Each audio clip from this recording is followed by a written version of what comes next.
Kerajaan diminta campur tangan segera bagi menyelesaikan kemelut 351 kontena beras seberat 9,600 metrik tan bernilai 16 juta ringgit dari Vietnam yang ditahan Jabatan Kastam dan Eksais Diraja Malaysia di Pelabuhan Kontena Sepanggar, Sabah sejak September tahun lalu.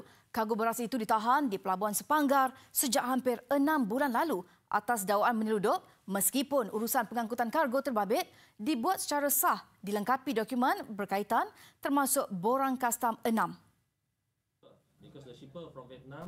Kargo beras yang ditahan adalah milik 7 syarikat Vietnam. Masalah bermula apabila kapal yang membawa 351 kontena beras dari Pelabuhan Ho Chi Minh, Vietnam untuk dihantar ke Labuan terpaksa menurunkan muatannya di Pelabuhan Kontena Sepanggar memandangkan Pelabuhan Labuan mengalami kesesakan pada September tahun lalu. Mengikut perancangan, muatan sebanyak 351 kontena beras itu sepatutnya diambil semula untuk penghantaran ke Labuan. Masalah bermula apabila kargo beras terbabit tidak mendapat pelepasan Jabatan Kastam ketika mahu dimuatkan semula ke dalam kapal untuk dihantar ke Labuan atas dakwaan tiada permit ekspor AP serta didakwa tidak mempunyai deklarasi.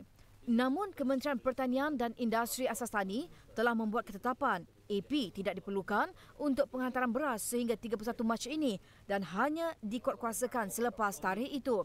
Selepas hampir 6 bulan, syarikat Vietnam itu dijangka dituduh di Mahkamah Kota Kinabalu esok atas dakwaan menyeludup beras. Dakwaan menyeludup disifatkan tidak logik memandangkan kawasan kontena itu disimpan adalah tempat larangan dan terletak di bawah kawalan penuh kastam dan pelabuhan.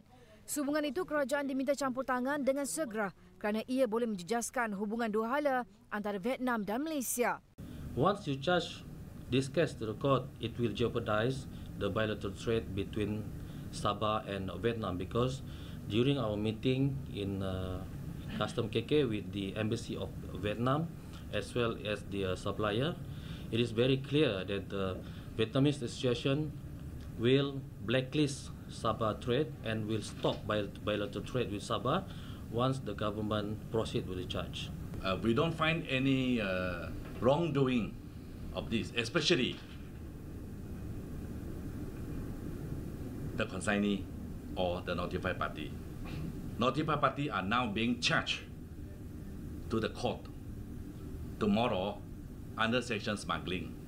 How can we smuggle when our cargo are still at the custom compound? How? Tell me, how can we smuggle? Where we smuggle? Where is our cargo? On the way outside the custom compound? This thing never happened.